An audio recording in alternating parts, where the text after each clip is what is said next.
And thank all of you for being here. Security always seems to be the thing that comes up toward the end of these sessions, and I'll do my best to try and tell a story here. Like a lot of you, I'm a professional engineer, and I really put my heart and soul into trying to make the world a better place. And I think that's really important. So this is my alternate title. Distributed Energy Resources Save the World. And maybe you believe it. I think it very, very well could, right? We've learned a lot about harnessing electricity over the century, and we're getting to this point where centralized energy isn't the only way to do it anymore. Distributed energy is really working. But there's this challenge, the cyber boogeyman, if you want to call it that, but make no mistake, there are concerted efforts out there to build automated, destructive malware to take down critical infrastructure.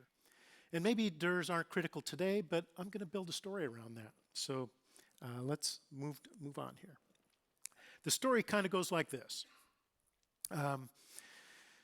What's really kind of going on in distributed energy resources? Why is it so important? We're going to look at the state of California, my home state, and use some examples from there. And then because cybersecurity for distributed energy isn't something that's regulated in America, we're going to look at the voluntary efforts that are going on there to make sure that DERS are secure. We're going to look at some of the priorities that have been selected based on some good security engineering and how the PI system fits into all that.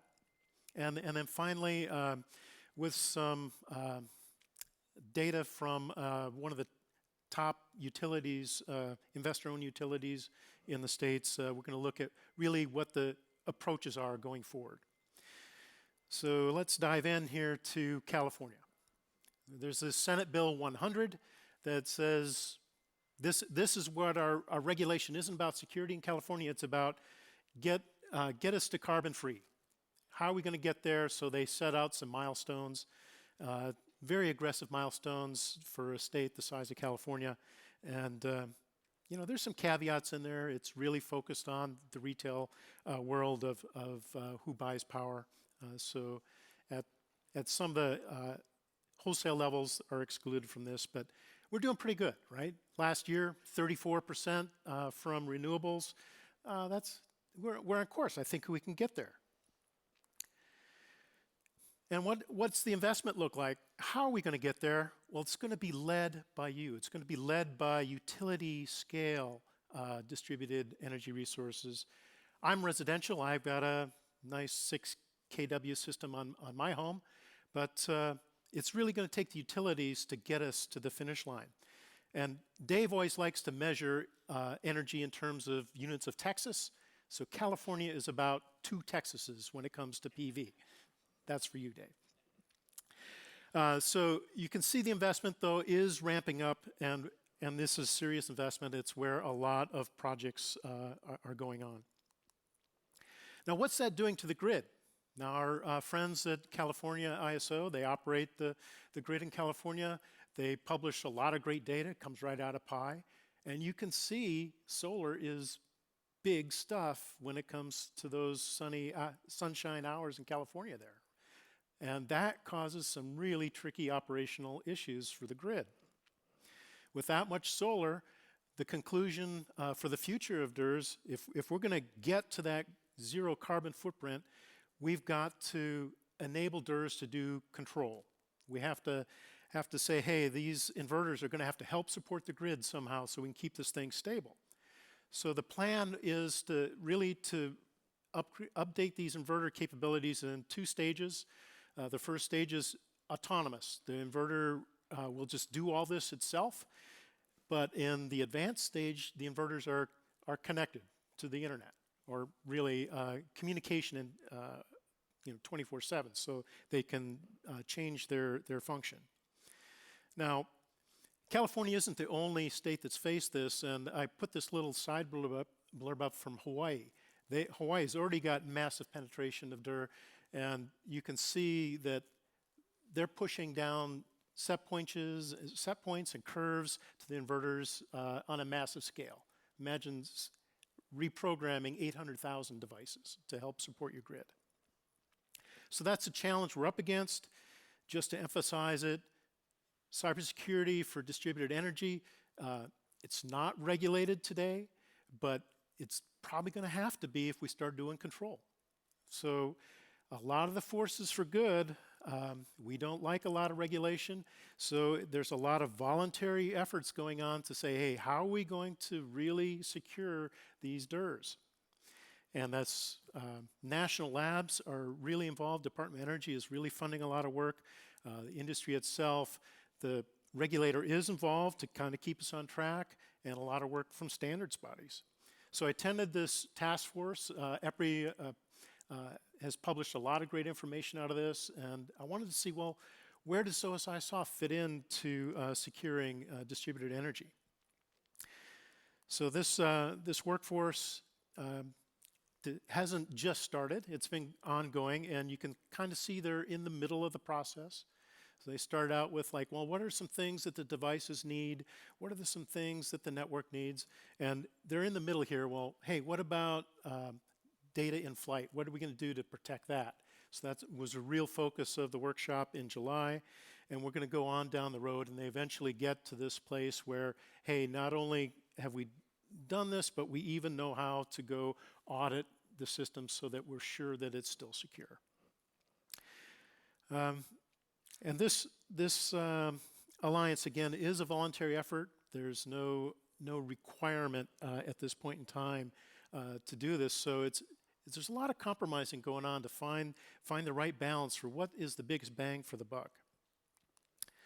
So the first thing, in order to make all this work, is if these inverters and DERs are going to be part of supporting the grid, there has to be a uniform way to talk to them.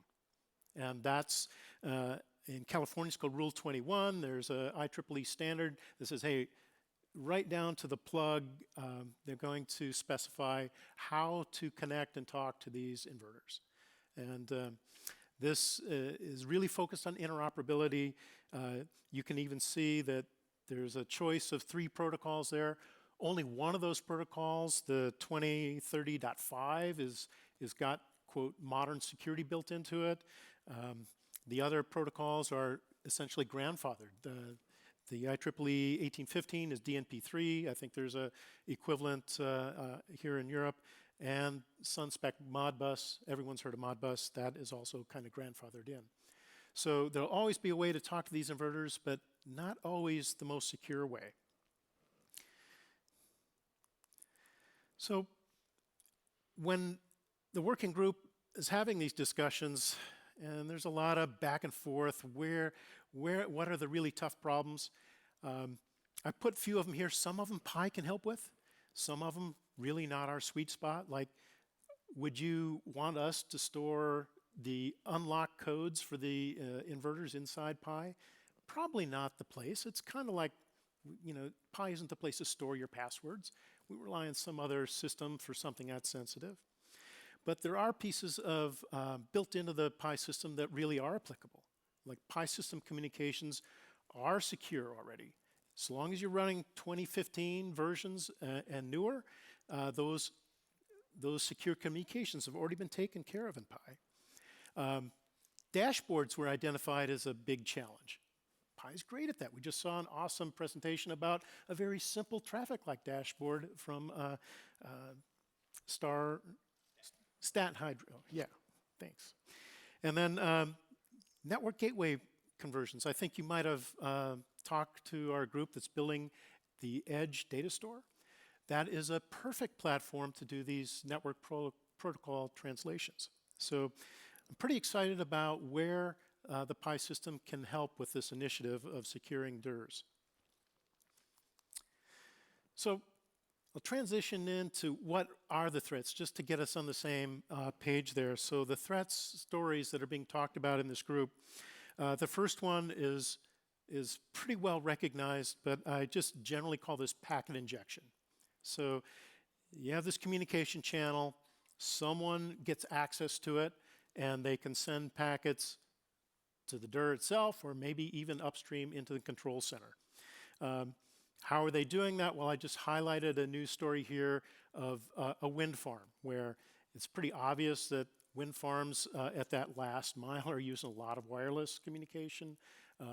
It turns out these guys actually got kind of physical access to the wind farm, and then were able to get onto the network just like, you know, free Wi-Fi, right?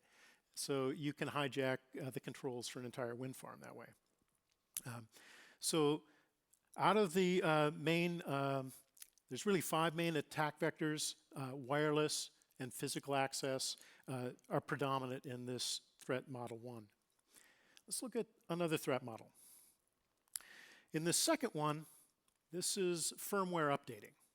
And you'll notice that's probably not a place where the PI system is going to help you manage the firmware on a DER.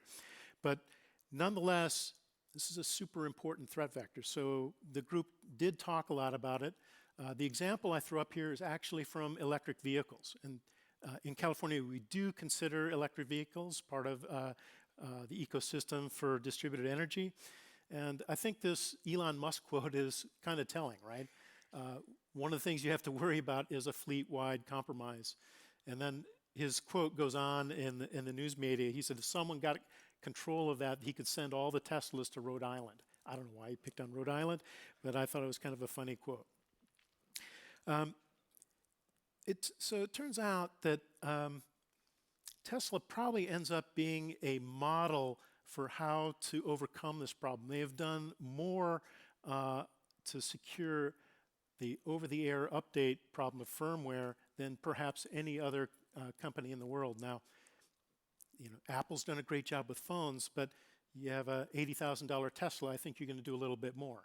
So there's a lot of research on what can we learn from what Tesla's done to create an infrastructure that will be secure. So again, those threat vectors, again, we have physical access is how they tamper with the car. They have the car, they figure out how to find a vulnerability that will poison the update server, and then it spreads everywhere, right? So this has been reported at Black Hat. It's a fascinating talk for your security people, but we have to worry about it for all DERs as well. I'll do one more of these. There's obviously an unlimited number of threat scenarios, but this one is a little different because it's more of an economic threat than it is anything that would destabilize the DERs. So imagine the centralized server, your device management for all your distributed energy resources gets its key compromised, which means that now any device it talks to, it can't really know if it's talking to the real device or not because the key's been stolen. So with a stolen key scenario, the thought is, oh, the utility would then have to roll trucks to go manually refresh keys on all these endpoint devices. So with the number of DERs out there, that's really an expensive proposition. And so this is really, the impact is more economic than one that would cause a real hazard to the grid. But nonetheless, economics is an important part of this. So it's not just the utility, though. The way these systems are going to be rolled out is the certificates will be sometimes placed on the device by manufacturers. So you're not talking about just a potential of a utility server being compromised. It could be a manufacturer, or it could be, in California, we have these things called aggregators that are kind of people in the middle. Like if you purchase a PV system, but you only rent it, and the aggregator actually owns it.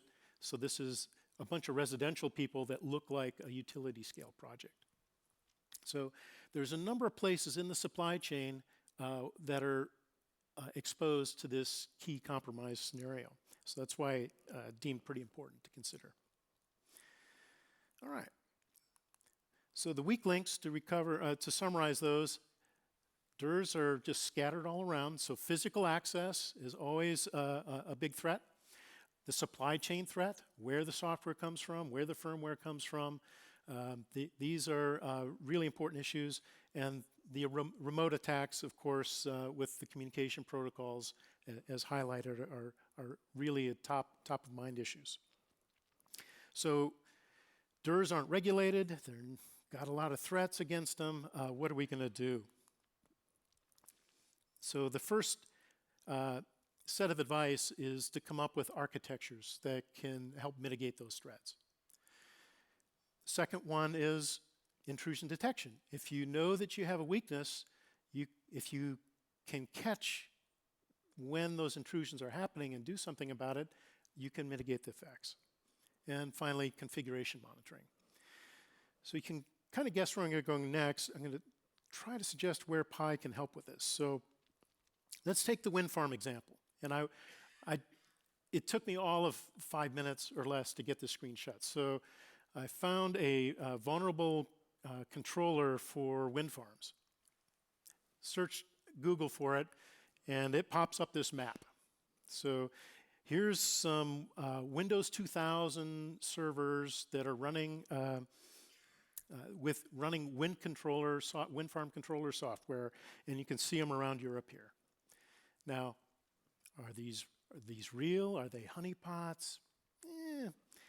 Actually, it turns out Shodan's pretty good at filtering out honeypots, but you know, there could be a couple on here that are honeypots, but still, this goes to show that there are wind farms that are on the internet directly, and they're being operated by Windows 2000, which doesn't stand a chance against today's automated attacks.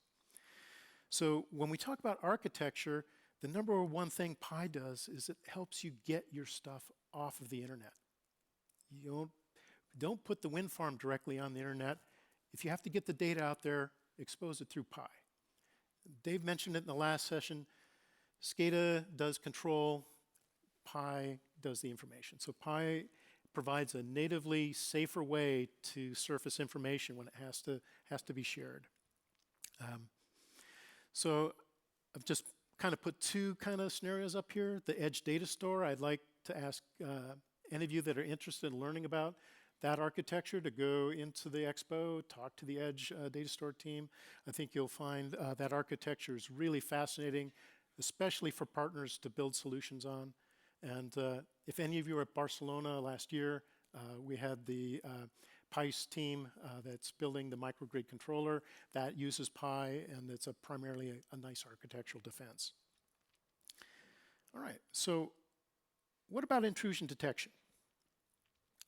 So in this study, what Sandia National Lab concluded is that if you can combine both cyber analysis with the physical sensor analysis, that you get better intrusion detection than if you just used one or the other by themselves. So you combine the two, you can kind of see with the green boxes here, you get a better effect. Now, some people call the cyber part of intrusion detection a digital twin. There's dozens of names for this. Sometimes they're even simple asset models. Like in AF, you can have a simple asset model that will create a calculation, or a virtual sensor, I think is what Camilla mentioned it before. So that's what we're talking about in having two ways to detect some kind of anomaly in the system. And then finally, include redundant sensors, right? So if you can get out of band, like an IoT sensor, to bring in your critical values in a separate channel, it gives you another way to avoid false positives in intrusion detection. All right. So Pi can clearly help with some of that. And then in the last place, remember those inverters in Hawaii that were getting all those curves downloaded, all those changes to how they were going to do grid support? So one of my messages for you is plan ahead. Make sure you have the headroom with your bandwidth, with your Pi system point counts, if that matters. You need to track this. You can't just expect that the inverter has the settings that you think it has. You have to read them back in. You have to monitor those settings. Make sure your AF templates are set up to help you do that. So those trip points in particular are important to monitor. And remember that not only can you do a remote disconnect, you can also tell the inverter to throttle down to 0 output, which is the same as disconnecting it, right? So you want to monitor all that. Power system monitoring is a key function of Pi, and use it to help the security of DERS. There's a couple other places. We have the SNMP interface. It's recommended to collect those SNMP points. It doesn't have to be in Pi. It's not the strongest use case for Pi, but we definitely support it. And also your device provisioning stats. So when a new DER comes on, have that come into your asset models, and then you can build reports off of new devices. All right. So those are the three main concepts where I see Pi helping secure DERS. But what's really important to the utilities? What's their view of where we're going with DERS and cybersecurity? So one of the biggest utilities in the US had its own internal workshop, and I'm very pleased that they allowed me to share this. But they really said, hey, when we look at the future of where we need to go with distribution in particular and DERS, they threw it in these 5 buckets. Hey, we really need pervasive communications. We have to communicate to these devices, and they have to be able to function autonomously. What if the communication goes down? They have to be reliable. Man, we know there's going to be a lot of data. We need systems that can manage things at scale. It's got to help our workforce get better. It has to help our company make decisions better. This all sounds like great stuff. Motherhood and apple pie, as we say. Now, when their security team looked at this is how their security team took this same view, these same 5 buckets, and put a security story around them. So here they're saying, hey, let's, on communications, we need the communications to be secure. Needs to be some segmentation. Needs to be self-healing. That's pretty important stuff. I think we can support some of that. What about autonomous devices? Now, the one in the middle, this one really stuck out to me, is here is one of the biggest utilities in America saying, I need automatic updates. That is music to my ear. In our business, automatic updates have been a taboo. Everyone's kind of like, it's too important. But for DERS, I think when you look at the problem of keeping those systems up to date, there's no other way. We need to have automatic updates, so it was really great to see a story around that. Data management scale, we're going to do that. That's our bread and butter at Pi. But that anonymization and tokenization of data, that's interesting to me. If you want to share the data and not make it traceable to whose resource it was, here's a utility saying that's valuable. That's something I can share with our product management team. Say, hey, here's a utility that kind of needs a new feature. You can do a little bit of anonymization in Pi today. Build an AF model that kind of hides who really owned the asset or that kind of thing. But I think we can build software to make that easier. On the workforce innovation, I'm not entirely sure where Pi fits there. The story that makes sense from a security perspective is, hey, we don't have OT security engineers, so help us teach our IT guys how to secure OT. And on this last one, risk assessment tools, I think you'll be excited that we do have some tools coming for, at least on the Pi side, to help you secure Pi and know that your risk can be quantified there. So in the end, I've kind of put the little Pi icons where I think the stories fit and the approaches that this utility decided to take. So the first one is OSIsoft adopting standards? Yes, we are. Are we going to enable monitoring out of the box? We're going to do that in partnership. OSIsoft isn't going to be your primary security solution. but we're going to interoperate with the best we can find out there. Are we going to protect large-scale data sets? You betcha. That's our job. OCS in particular is designed for very large-scale data sets. Are we going to invest in cybersecurity? Yes, we are. We've been investing in cybersecurity for over a decade, and we think it's too important to slow down. One of the advantages of the PI system is even if we have to build cybersecurity that's needed for a nuclear power plant, if you're using it for DERS, you get that same cybersecurity engineering benefit. We're going to work with regulators and industry groups to be a part of a community that works together on cybersecurity. The real enemy is the bad guys. It's the malware that's out there. We have to defeat it. We have to work together to defeat it. And that speaks to this last one. When things go wrong, we're going to be very transparent about incident response and working with you to overcome whatever other problems emerge. So with that, that's what I'd prepared. I hope that there's a few minutes for questions if that works. Thank you. Bryan, thank you very much. Any questions for Bryan? Come on, guys. He wants to run up the stairs. Come on. Yeah, Rafa has some more steps to get in, so. I don't see any questions. Bryan, I want to thank you. All right. I also want to acknowledge, hey, if a Texan gets beat by California on solar, we're okay. I mean, twice the solar power. Just didn't want to mention we have 4 times the wind as California in wind energy. So, hey, all right. Yeah, so, I knew he'd get the last word.